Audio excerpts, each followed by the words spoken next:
سلامونه او نیکې هیلې هیله مند یم چې جوړ او روغ به یاست. نن تاسو ته د کانکور د پایلو په هکله باندې خبرې کوم. که څه پایلې تر اوسه معلومه نه دي، مګر دا کوم کسان چې ګډون کړی دی دغه ګډونوال د تشویش وړ دي او دا بالکل باید ټول هیوادوال په دې خبره باندې اندېښمن واوسئ چې په دومره کم تعداد باندې په لومړي ځل په افغانستان کې د علم او ټکنالوژي په دې زمانه کې بیا هم زموږ هغه ځوانان چې باید شش کالې حد اقل 2,50,000 او 3,00,000 کسانو امتحان ورکړی و، وایي له بده مرغه 50,000 کسانو په کانکور کې ګډون کړی دی. نن په دغه هکله باندې خبرې کوم چې د دې پایله به څه واوسي او زموږ راتلونکي کې به څه واوسي او موږ که دغه ډول روان واوسو افغانستان به په کوم حالت باندې پاتې راسي او راتلونکي به زموږ دپاره روښانه اوسي او که لا هم ترخه سي. زه پر دغه باندې خبرې کوو او تر اضافي خبرې تېرېږو.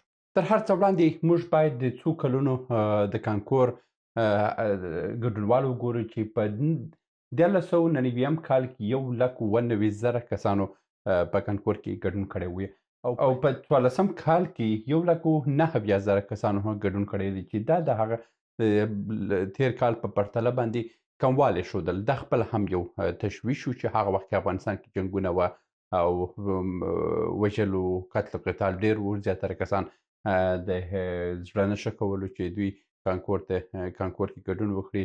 د ناامنۍ امله د هغه وخت کې د خبره وه چې د دې امکانات وه چې باید هم ټیټ شوی وای. خو په 1201 کال کې چې کله هم د دې حاکمانو اولي راتګ و او ډېر کسانو د جمهوریت په وخت کې نوملیکنې کړې وه، 1,45,000 کسانو امتحان ورکړو، مګر یو کال د هغو د دغه حاکمانو د تېرېدو سره په کال 1402 کال کې یوازې 4,000 کسانو په کانکور کې ګډون کړی و او په روان کال کې د دغه ګډونوالو اندازه ویل کېږي چې 50,000 کسان اوسي. دا د حاکمې ډلې لخوا دا اعلان شوي دي او امکان د دې شته چې تر 10,000 کسانو هم بالا نه اوسي، ځکه چې زه چې د خپل د سیمې حوال تاسو ته درکوم. په 1999 کال کې په فراه ولایت کې 1,000 یعنې 2,100 کسانو پکښې کې امتحان ورکړی وی، مګر 6 کال په فراه ولایت کې 600 کسانو کانکور کې ګډون کړی دی. دا یو لوی ناورین دی، دا یو لوی بدبختي ده په دې هېواد کې. او څنګه چې هم ما مخکې یو ویډیو کې تاسو ته ویلي وو چې د 40,000 مدرسو راتګ په افغانستان کې به څه لپاره راځي او د دې مدرسو دلیل څه دی، ولې غربي هېوادونه میلیونونه ډالر ورکوي چې د مکتبونو دروازې باید بند سي او پر ځای مدرسې جوړې سي. دا هغه ویډیو چې ما څه موده وړاندې نشر کړې وه، په هغو کې ډېر دغه د طالبي نظام د حاکمې ډلې طرفدارانو ښکنځلې و پچو ردې ویلي وه، مګر دا ویډیو کې زه تاسو ته وایم چې زموږ راتلونکي په کوم لور روان دي او موږ به کوم خواته ځو. په دې ویډیو کې ټولې خبرې په همدې هکله باندې تاسو ته کوم او انشاءالله چې ورځ تر بلې هغه کومې خبرې چې ما تاسو ته کړي وو هغه به هم په حقیقت بدلېږي. کیسه څه ده؟ کیسه دا ده چې هینو د افریقایانو د 18مې او 19مې پیړۍ کیسه اوس پر افغانانو باندې روانه ده. په 18مې او 19مې پیړۍ کې افریقایانو باندې دومره ظلمونه، دومره ناورینونه، دومره وحشتونه، دومره خوشنطي حالتونه پکښې کې تکرار شوه چې دوی نور آخر کې د ژوند څخه بیزاره سوي وو، یو بل سره یې وژله او د دغه مرګ څخه دوی خوشحاله وه. اوس همدغه حالت پر افغانانو باندې راغلی دی چې کار نسته او یو څو ملایان پر چوکیانو باندې ناست دي چې هیڅ داسې نشته، هیڅ مسلک سره برابر نه دي. زیاتره کسان وایي چې ملایان هر څه کولی شي. ګوره دا اوس چې ملایان په دې چوکیانو ناست دي، دا ټولو مامورین د پخواني جمهوریت حاصلات دي چې هغه جمهوریت کې د ټوله قدرونه جوړ شوي دي او بیا هم د پخواني نظام چې ډاکټر صاحب نجیب د وخت و، د هغه وختو څخه کوم کسان چې پاتې وو، د حکومتونه تر دغه وخته دغه کسانو چلولي دي. او که ملا 10 کاله حکومت وکړي، موږ د 10 کاله بعد دپاره موږ هېڅ انسان په حکومتونو کې به ونه لرو، حتی د یوې ورځې د حکومت د چلولو هم نه دي د ملایان. نو همدې امله فقط د 18مې او 19مې پیړۍ په افریقا کې چې څه روان وه هغه د کتابو کې لیکل سوي دي هغه تاسو ولولئ. هماغه کار اوس په افغانستان باندې روان دی. هغه وخت کې فقط پلان دا و چې افریقایان باید همداسې وږي او تږي بدبخته وساتل سي چې د اروپایي غربي هیوادو په مقابل کې ونه درېږي او دوی اروپا ته اسیا ته لاره پرانیزي په همدې دلیل باندې. خو وروسته تر هغه باندې بیا خبره راله اوس اسیا ته افریقا یې خو له منځه یوړه. اوس په اسیا کې کار روان دی. په اسیا کې استراتیژیکه نقطه کومه نقطه ده؟ یو اسرائیل او فلسطین نقطه ده، بل افغانستان منطقه ده، بل د بنګلادیش منطقه ده. د بنګلادیش پر ځای باندې هم اوس کیسې روانې دي چې راتلونکي یو نوی بل مملکت جوړیږي د عیسویانو دپاره. هلته یو بل ملک باندې کار روان دی چې هلته یو بل ملک جوړ کړي. افغانستان استراتیژیکه نقطه ده او دلته هم د فلسطین او اسرائیل منطقه. دا دې ته شوم مثلث وایي، یعنې چې د نړۍ په سطح باندې ډېرې استراتیژیکه نقطې دي او دې ته یو تجارتي سیاسي یعنې نړیوال مثلث ګڼل کېږي. دې ته نړیوال مثلث ویل کېږي. نو له همدې امله په موږ باندې نور ناورینونه را روان دي. ناورینونه ما تاسو ته مخکې هم ویلي وه چې موږ ما مخکې ویلي وه چې د 2028 کال څخه شروع بیا تر 2015 کال پورې دا د اسیا دپاره ډېر استراتیژیک کالونه دي او ډېر سرنوشت سازه کلونه دي. ډاکټر صاحب اشرف غني هم په خپل اعلامیو کې ویلي وه چې موږ 2015 ته روان یو، موږ 2050 کال ته روان یو. یعنې 2015 او 2050 کلونه دا دوه کلونه د اسیا دپاره ډېر سرنوشت سازه دي. ځکه اسیا غواړي چې ځان د دې بدبختۍ څخه خلاص کړي. که اسیا ځان د دې بدبختۍ څخه خلاص نه کړي، اسیا به ورځ تر بلې تباهۍ ته روان اوسي. نو اوس چینایانو روسانو سره ټوله جګړه د دوی په سر باندې ده او غربي هیوادونه غواړي چې دا نه ضعیفه کړي او چې دوی ضعیفه کړه نو دلته خبره پاته ده برته هماغه غربي هیوادو ته پاته دی. غربي هیوادونه څه کوي؟ پلان دا دی. پلان یوه نقطه دلته ده، یوه نقطه دلته ده او یو بله نقطه چې ده په دې ځای باندې ده. یعنې دا مثلث غوندې ځای چې دی دا د نړۍ دپاره د غربي هیوادو دپاره ډېر مهمه منطقه ده او غربي هیوادونه غواړي چې دغه منطقه مکمله بلاک کړي. چې دا منطقه یې بلاک کړه، افریقا مکمله بلاک ده. هغه اوس هم هغه خپل په جنګو کې اخته دي، خپل په بدبختیو کې اخته دي. هغه د تل دپاره په جنګو کې به اخته واوسي. نو اوس دا خو بلاک سو، دا خو مخکې هم بلاک وه. اصلي کیسه پر څه شي روان ده؟ اصلي کیسه دا ده چې د چین تجارت یوازې د اوس په زمانه کې د چین تجارت نه درلودل. د پیړیو په تاریخونه هم که تاسو وګورئ 2000 کاله مخکې هم که تاسو وګورئ، حتی 1400 کاله مخکې حضرت محمد صلی الله علیه وسلم هم ویلي دي طلب العلم ولو کان فی الصین. یعنې که تاسو د علم دپاره چین ته هم ولاړ شئ نو دا به ستاسو دپاره ضروري اوسي او ولاړ شئ. د 1400 کاله مخکې هم چین خپل رول په جهاني قدرت کې درلودل او چین چې دی د هغه د وخت څخه یعنې د 2000 3000 4000 15000 کلونو څخه همدې خپل رول درلودل او غربي هیوادونو اروپایي هیوادونو د هغه وخت هم خپل فعالیتونه د چین په وړاندې درلودل. او که تاسو کتابونه ولولئ دغه ټولې خبرې شته. اوس هم هماغه کیسه ده چې د چین او د روسیې په وړاندې غربي هیوادونه خپل پلانونه تطبیقوي او پلانونه چې تطبیق کړه یو دا نقطه ده او یو بله نقطه دلته ده، یو نقطه افغانستان دی. دا منطقې د دې منطقې او دې منطقې سره دا لاین هم باید نه هم نه اوسي، دا لاین هم نه هم نه اوسي، دا هم نه هم نه اوسي. یعنې دا ټوله مثلث دي. او اوس چې راسو بیا د دې خواته که دا مثلث وګورو، د دې مثلث څخه هم که موږ دلته راسو دا منطقې ته راسو او برته دا منطقې ته راسو، دا منطقه هم نه هم نه ده او دا منطقه هم نه هم نه ده. او فقط دا دی چې د چین څخه چې کوم مالونه راځي دا مالونه راځي، دغه مالونه نه په دې لار باید راسي او نه هم په دې لار باید راسي. یعنې د چین تجارت باید ختم سي. اوس افغانستان هم په همدې موقع باندې قرار لري چې د چین په ابریشم لار کې پروت دی او چینایان هم پلان لري چې د همدې افغانستان څخه باید سړک ځان ته جوړ کړي او اروپا ته ځان وصل کړي. مګر د همدې بدبختیو له امله افغانستان د کلونه په زوال او بدبختي او په جګړو کې اخته دي. د څو سوه کاله چې افغانستان اخته دی د همدې ابریشم او د تجارتي لارې له امله موږ په تباهۍ کې پاتې یو. اوسنی حاکم څه کوي؟ اوسنی حاکم فقط دا دی چې دا ټول مکتبونه بندوي، ټول به په مدرسو باندې اړوي او چې مدرسې ته یې واړوله په مدرسې کې فقط قرآن شریف دی او یو څو اسلامي کتابونه دي.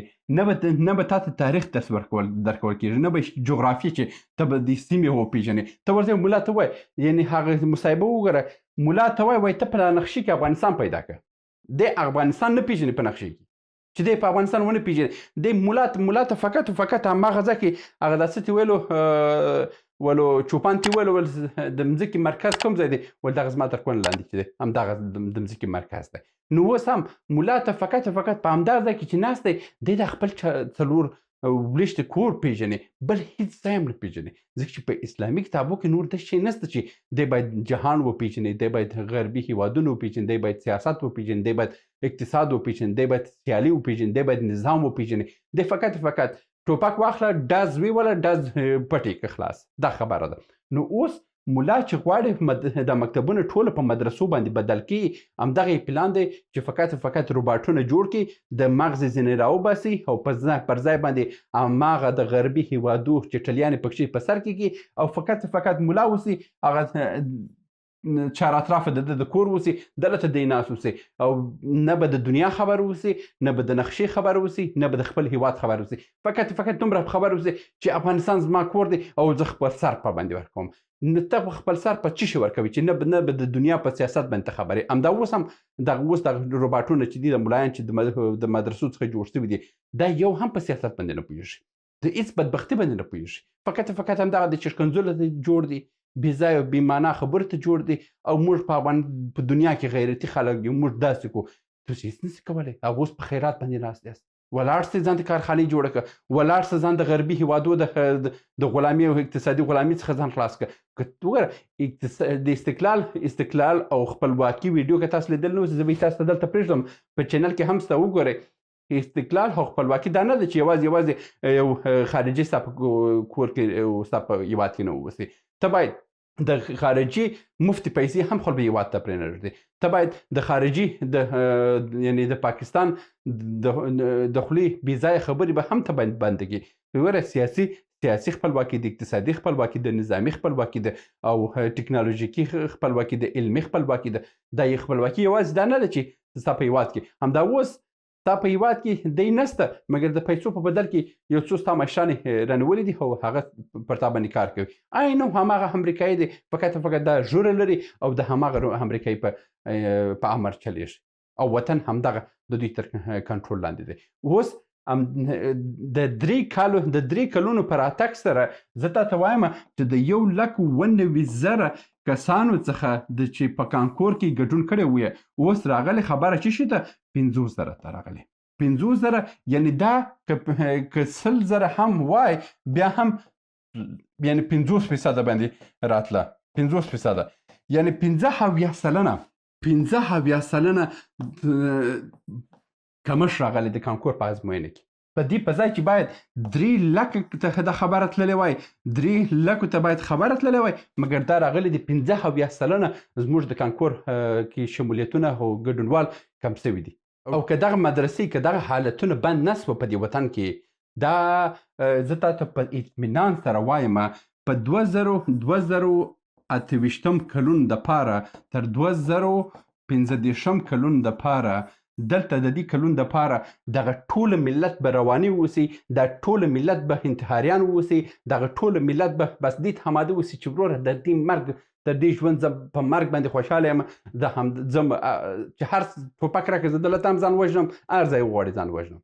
کوم کار چې په 18مې پیړۍ کې او په 19مې پیړۍ کې پر افریقایانو باندې انګریزانو او فرانسویانو وکړی، اوس هماغه کار باندې پرتوس باندې کوي. روباټونه به درته جوړوي، ملا به یي، روباټ به یي، فقط هغه خپل د کونې شاوخوا به باندې به خبر ووسي، نور به نه د دنیا خبر اوسي، نه به د آیندې خبر اوسي، نه به د سیاست خبر اوسي، نه به د اقتصاد خبر اوسي، د هېڅ شي خبر به نه وي. او دا وطن به هم په مفته کې به د غربي هېوادونو د د جنګونو ځاله به جوړه کړي او بیا به یو میدان جوړ شي، بیا به د غریب اولاد پکښې کې وژل کېږي او بیا به د غریب اولاد پکښې کې تباه کېږي. دا کوم کسان چې ماته کمنټونه لیکي بدې ردې وایي، دا دوی ته زه وایم چې همدغه کسان سوس پر سر باندې تجارت کوي. د مسعود کورنۍ وګوره، اولادونه یې په څه هیشنوش کې ژوند کوي. د رباني کورنۍ وګوره، لوڼې لڅ ګرځي په غریبي هېوادو کې. د سیاف اولاد وګوره، د مجددي اولاد وګوره، د حکمتیار اولاد وګوره، هغه په امریکا او په امریکا کې ژوند کوي. ټوله امې لوڼې ژوند کوي، امې زامن په امریکا کې ژوند کوي. په میلیونونه ډالر یې ګټلي دي، زامن یې په بهترینو موټرونو کې په بهترینو کورو کې ژوند کوي. او همدا اوس هم د اوسني حاکم ډلې د اولادونه هم په قطر کې دي، په دوبۍ کې دي، په ترکیې کې دي، همدغه دنې هم په ښه حالت کې ژوند کوي. سبا چې د دوی حکومت هم خلاص و، د دې اولادونه به هم لکه رباني او حکمتیار او دا بل په امریکا او په اروپا کې ژوند کوي. او پاته به څوک اوسي؟ پاته به زما او تا غریب بدبخته بیچاره به اوسي چې د دې دپاره د دغو څو غلام بدبخته خلکو دپاره به جنګېږي. دا پایلې ناورینونکې دي، دا پایلې بدبختونکې دي، دا پایلې د وژونکې دي، او دا پایلې د افغانستان د تباهي پایله ده چې د 190,000 څخه ته راوړي، د ځوانانو پایلې راوړي، 50,000 ګډونوالو ته خبر راوړي چې حکومت نسي کولی پرېږده مولا، آخرت دې تباه دی. قسم په ذات که ته جنت په سترګو وینې په دغه حماقت باندې چې ته اوس دا ملک چلی. یو بله ویډیو تاسو د هغه تحقیق مخ په خلاصېدو دی، شوم مثلث. په شوم مثلث کې ګوره د مسعود زوی چې دا اوس مقاومت دی، دا بل دی، دا هم د طالب د واکمنۍ دپاره کار کوي چې طالب باید پاته سي. دلته افغانستان انټرنیشنل په نامه یو شیطاني تلویزیون دی، دا هم دلته کار کوي چې دا باید طالب باید دلته حکومت کې پاته سي. او دغه نور چې په فیسبوکونو او په ټیک ټاکو کې من افغانستان او د دې پروژه، دغه ټوله پروژې د دې لپاره کار کوي چې دی باید دلته پاته واوسي. او دا ټول د غربي هیوادونو په همر باندې کار کوي. او پلان هم همدا دی چې طالب باید 20 کاله 30 کاله نور باید دلته پاته سي. او دا ملت باید دومره بدبخت کی، دا ملت باید دومره زوال کی چې نور به په دې ملت کې د انسانیت او د انساني کرامت دپاره به هیڅ شی نه اوسي، فقط به روباټونه اوسي، درز خپلونه به وژني په وشناکه باندې. دا پایلې راتلونکي دپاره ډېر خطرناکه دي. پانتونونه ورځ تر بلې تړل کېږي، ځکه چې د پانتونونو رئیسان ملایان، د پوهنځیو رئیسان ملایان، د طب پوهنځي رئیس ملا، نو د پوهنځیو استادان هم څو ورځې بعد ملایان درته جوړي او د پوهنتون حیثیت صفر ته رسي. هغه څوک چې پوهنتون ته ځي هغه به هم شرمېږي چې دا د چیش دپاره ځم. دا راتلونکي موږ دپاره ډېر ناورینونکې ده، ډېر تباه کوونکې ده. که دغه حالت اوسي او دا زموږ ویده ملت اوسي، دا ملت به په دې ملت به بیا تجارتونه کېږي. لکه څنګه چې رباني وکړه، حکمتیار وکړه، سیاف وکړه، مجددي وکړه، قدیمي اشرار وکړه، دا ځل به دا طالب ملایان هماغه تجارت کوي او دا ملت به ټوټې کوي. دا زما خبرې، زه به مړ، زه به ژوندی 2028 تر 2015 د سس په یاد اوسئ چې په دې وطن کې بیا روباټونه او بیا انفجارونه بیا بدبختیانې دي که نه دي. دا د نن ورځې ویډیو، تر بیا مو په الله سپارم. ښه چارې.